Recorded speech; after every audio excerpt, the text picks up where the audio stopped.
Hello दोस्तों, तो कैसे आप लोग।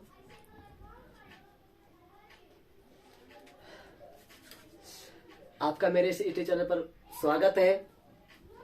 देखिए, मेरा न्यू यूट्यूब चैनल है जिसका नाम है, आप देख सकते हैं, शिक्षा सर्कल। मेरा इस यूट्यूब चैनल पर फर्स्ट वीडियो है, ठीक है ना। पहली बात हम आपको बताना चाहते हैं कि मेरे इस यूट्यूब चैनल के माध्यम से आपको क्या प्रोवाइड किया जाएगा, जो यानी किस चीज के बारे में यहाँ पर बताया जाएगा, ठीक है।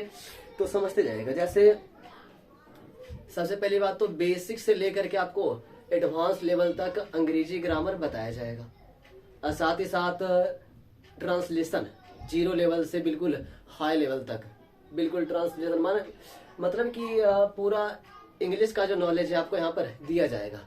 साथ ही साथ 11th और 12th साइंस पेपर जो होते हैं, 11th और 12th, उसका फिजिक्स, केमिस्ट्री, मैथ, इंग्लिश, ये सभी का वीडियो प्रोवाइड करवाया जाएगा इस पर, बिल्कुल आसान भाषा में, बिहार बोर्ड से। बिहार बोर्ड के लिए माने तो सब बोर्ड के लिए हो जाएगा, लेकिन प्रिपरेशन जो है बिहार बोर्ड के लिए यहाँ पर करवाया जाएगा बेहतर से, ठीक है। और मेरी सीट चल पर आकर के आपको सारी चीजें, मतलब कि सब्जेक्ट वाइज सब्जेक्ट जितने भी आगे बताया गया है, फिजिक्स, केमिस्ट्री, मैथ, इंग्लिश, ये सारे चीज का बिल्कुल डीपली नॉलेज आपको दिया जाएगा। एक एक टॉपिक आपको सही ढंग से करवाया जाएगा, ठीक है। तो आज जो है मेरा पहला वीडियो आप सभी के लिए बेसिक इंग्लिश ग्रामर, यानी कहाँ से अंग्रेजी व्याकरण की शुरुआत होती है वहां से आपको बताया जाएगा, ठीक है। कुछ भी दिक्कत नहीं होगा, आराम से देखेंगे। शायद ये सब आपके बारे आप सब ये सब पहले से जानते होंगे, लेकिन फिर से थोड़ा बहुत देखते जाना है, ठीक है। तो पहला मेरा लेक्चर है, ठीक है, देखते हैं। सबसे पहला जो है अंग्रेजी व्याकरण, या तो अंग्रेजी जो लैंग्वेज होता है, जो भाषा होता है, इसमें देखते हैं बहुत सारा लेटर का यूज किया जाता है। जितना भी सेंटेंस बनते हैं या तो जो वर्ड्स बनते हैं, सभी का सबसे एक छोटा अंश होता है। जैसे आप हिंदी पढ़ते होंगे, हिंदी ग्रामर या तो हिंदी का बुक पढ़ते होंगे, उसमें वर्ण होते हैं। वर्णों का ही मेल से एक शब्द का निर्माण होता है। फिर शब्द जब मिलते हैं एक साथ तो एक सेंटेंस का निर्माण होता है, वाक्य का निर्माण होता है, ठीक। उसी प्रकार से अंग्रेजी व्याकरण का सबसे छोटा कड़ी जो है, अंग्रेजी व्याकरण का सबसे छोटा कड़ी, सबसे छोटा भाग, जिससे शब्द का निर्माण होता है, वर्ड बनेंगे। अंग्रेजी व्याकरण अंग्रेजी का जो है वर्ड बनेगा, और फिर उसके एक जगह एडजस्टमेंट से एक प्रकार का सेंटेंस का निर्माण होता है। तो देखते हैं लेटर क्या होता है, जो ध्यान से देखेंगे।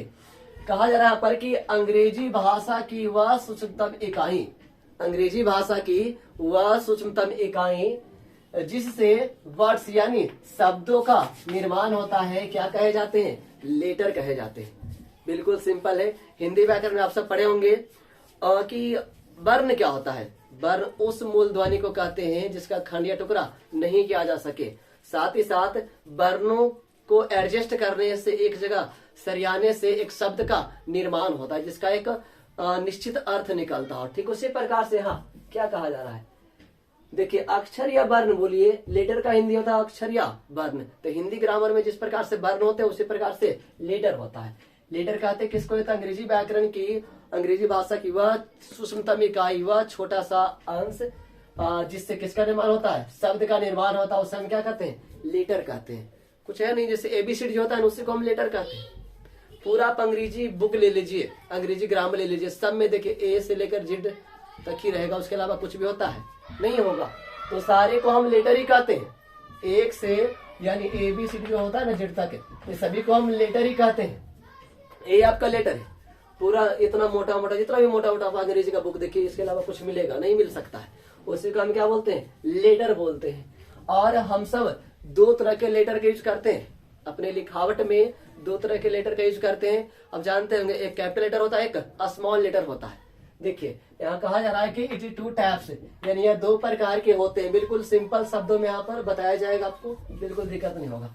82 टाइप्स या 2 प्रकार के होते हैं, एक कैपिटल लेटर, एक स्मॉल लेटर।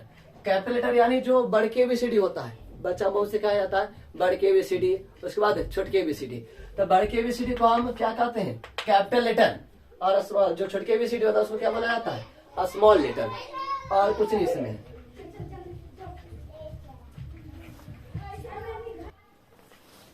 तो देखिए अभी बताया जा रहा था कि कैपिटल लेटर और एक स्मॉल लेटर। कैपिटल लेटर यानी बड़ के एबीसीडी जो होता है उसको हम बोलते हैं स्मॉल लेटर, छोटे के एबीसीडी को स्मॉल लेटर कहते हैं।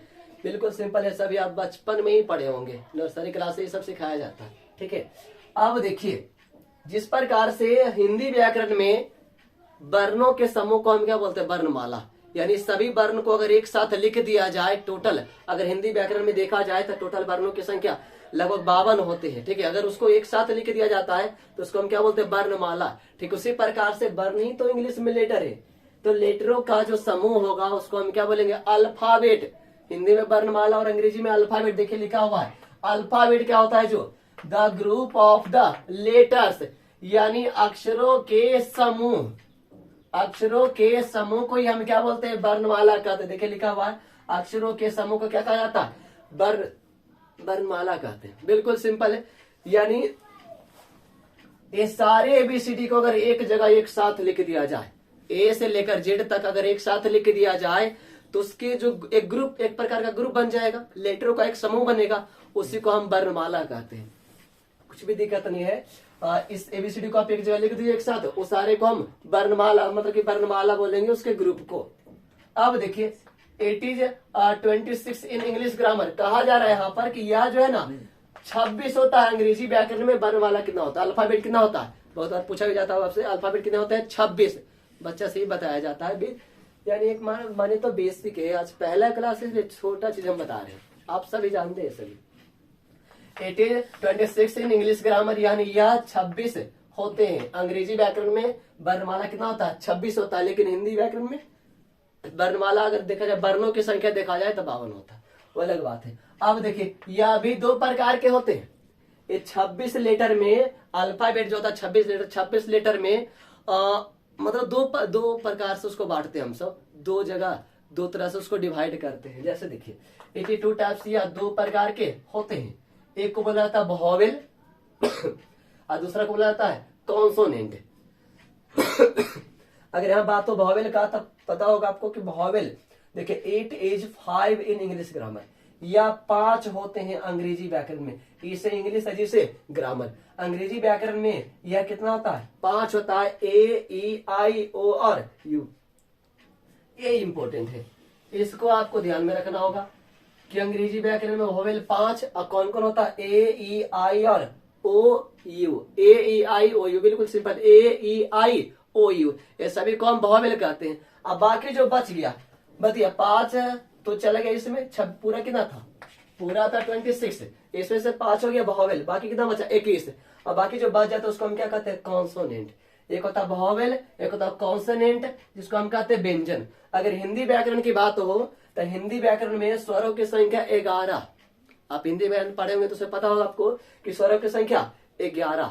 और व्यंजन का बात हो तो कुल व्यंजन वर्णों की संख्या 41 और मूल व्यंजन वर्णों की संख्या 33 होता है। वो हिंदी व्याकरण की बात है। यहाँ देखिए पता है हम सब बच्चे से पढ़ते हिंदी से लगता है आसान, क्या हिंदी बोलना आसान है, समझना आसान है, लेकिन वास्तव में देखा जाए बताइए उसमें 52 होते, कुल वर्ण 52, इसमें कुल वर्ण कितना हुआ, 26 हुआ।